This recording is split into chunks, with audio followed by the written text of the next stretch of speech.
Hello friends, welcome to A to Z Learning channel. Today's video is about UPL.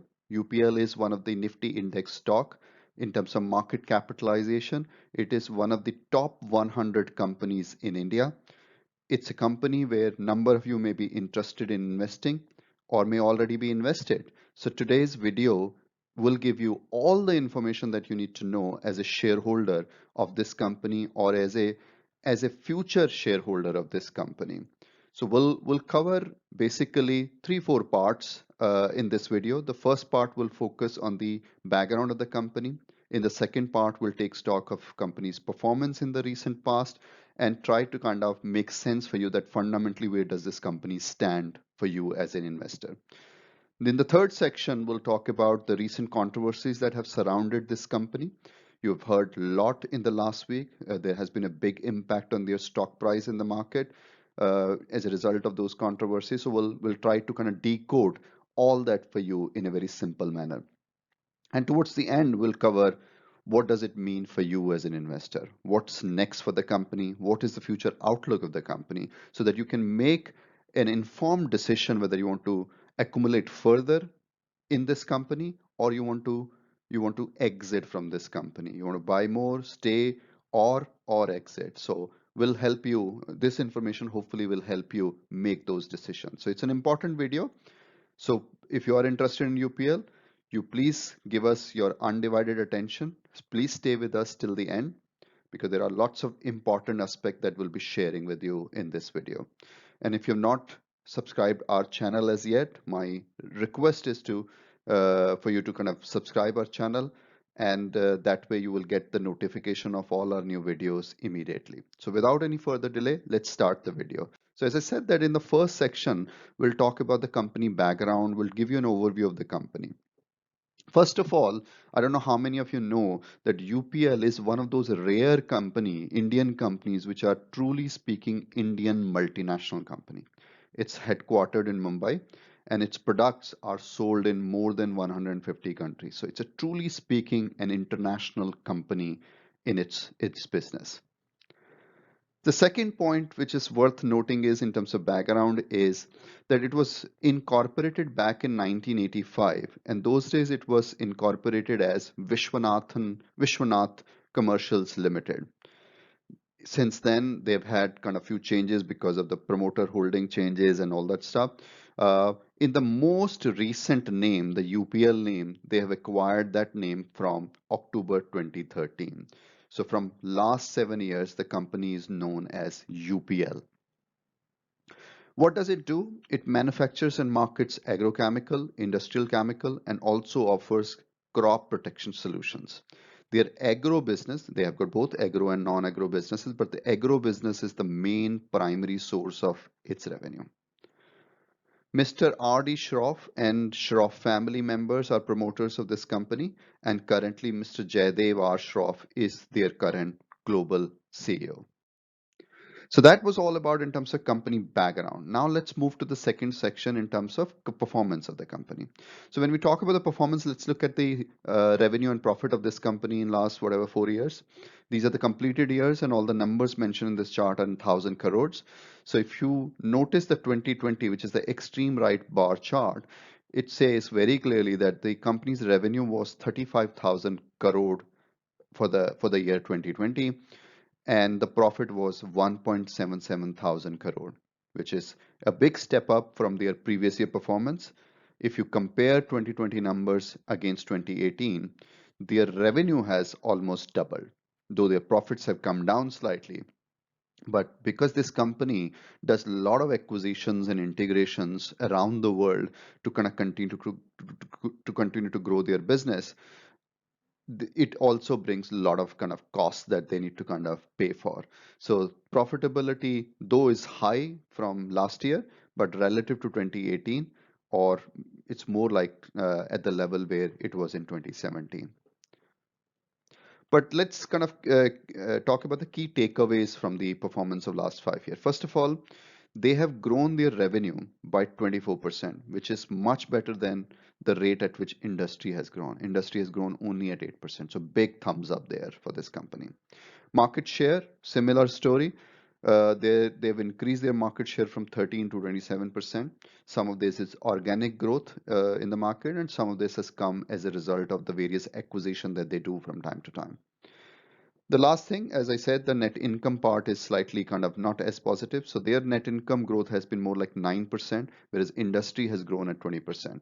But as I said, the acquisition cost, the legal implication of those costs are quite huge. Let's now look at the peer comparison. When we look at the peer comparison, let's look at the valuation in terms of PE ratio and PB ratios. I've looked at the comparison with the three other main companies. The first one is the Coromandel International Limited, Bayer Crop Science Limited, and then Chambal Fertilizer and Chemicals Limited. So if you compare these four companies, then you will kind of get a very clear message that their PE ratio as well as PB ratio is the lowest in the market. So their price is not yet reflective of the earning power that they have. Whereas some of the other companies in the market have got a much better valuation in terms of PE and PB ratios. So there is more upside possible for this company. So from a company performance perspective, what are the kind of key takeaways? I think I would say, first of all, keep in mind that return to the shareholder has been very, very impressive in this company. They have delivered 64% return to their shareholder in last 5 years, 64% annualized return to shareholders. That's very, very impressive. And given the valuation is cheap, there is still more upside possible under this company if you want to stay invested or buy more. So hopefully this is very, very simple, well understood by you in terms of company performance and fundamental. Let's move to the most talked section lately is the recent controversies. The company is not a stranger to the controversies, I must say.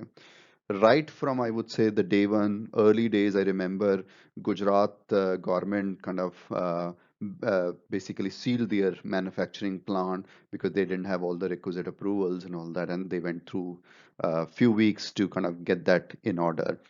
So it's not a stranger to the controversies at all. So that's a very important point. But what are the kind of current recent controversies that are surrounding this company? So first of all, in October, the news came is that the KPMG, who are their auditors of Mauritius company, they have resigned. It was taken very negatively. It was taken very negatively by the stock market. Their stock fell by about 5%, 5%. So that was not. But in later on, company clarified very well that saying that it was simple part of reorganizing the audit work. KPMG could not meet the demand that they had as a company. So it was kind of it was amicably agreed between KPMG as the auditor and the company to part ways. So there was nothing untoward there. The second recent controversy that came was back in August when just before AGM, their board director resigned. Sandra Schroff, which was again in the news. But most recently, last week, the stock fell almost at one point in time, 15%, but later on recovered slightly and has done well since then. But still, it's probably down a little over 10% still, which is as a result of whistleblower controversy.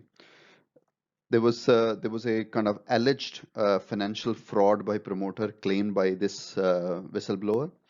Basically, ET kind of Economic Times identified that whistleblower was a board member who alleged that the company has entered into some fictitious rent agreement using the shell company structure, and where a significant sum of money has been taken on by its promoters. So it's a serious charge of siphoning the money, and therefore it got the kind of sort of market reaction of a huge reduction in the stock price. But management kind of quickly responded. Full credit to them. They quickly kind of bounced back and claimed that there's very little truth to it. They said that there is absolutely no related party transaction. They in fact went to the extent of claiming that it's a sustained campaign to malign the image of the company.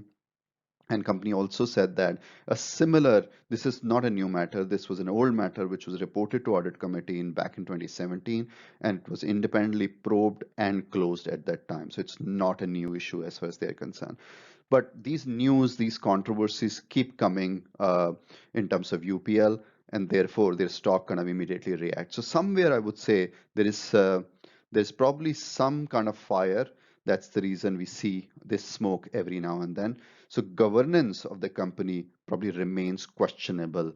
That need to be further strengthened. Though they have come a long way, they've become very large company, but probably this area still need more focus in my view. Now let's look at the outlook. What does it mean? So first of all, fundamentally very, very strong business. Future looks very, very robust. They've recently been ranked number one globally in agrochemical sector, which is a big thumbs up. They've been recently awarded best company from an emerging region. So again, big thumbs up for them. Valuation, as I said, is very, very cheap. They have got high level of cash generating operation. They are the amongst the top 100 companies in India by market capitalization. By no mean it's a small fry. It's a big company, and when you are a big company, you kind of have big scale to really, really grow and go forward. Its growth trajectory is very, very impressive. It's truly speaking a global company. Corporate governance lapses, as I said, that are more frequent than you would desire as an investor. But these are the kind of, and they do bring the kind of bumps along the way on this journey towards the growth. But overall, in spite of all these bumps, in spite of all these controversies, if you look at pure shareholder return for last 5 years, it's very, very impressive. People have made money in this stock. So, what is my longer term view on this one? I would say that the company's fundamentals are very strong, valuation is cheap. The news based price reduction that we see every now and then are absolutely great time for people to get into this stock and accumulate, buy more stock. This overall appears safe to me. So my proposal, my own view on this company is to continue to buy and accumulate, but keep an eye in terms of all these kind of governance related issue that we hear. Hopefully you found this video helpful, very simple to understand and follow. Again, I would say that if you've not subscribed our channel A to Z Learning as yet, I would urge you to subscribe our channel and become part of our viewer community so that we get your suggestions and we make our content which is absolutely fit for purpose from your perspective. So hopefully this has been helpful. Enjoy your day, enjoy your investment, and make lots of money. Thank you so much.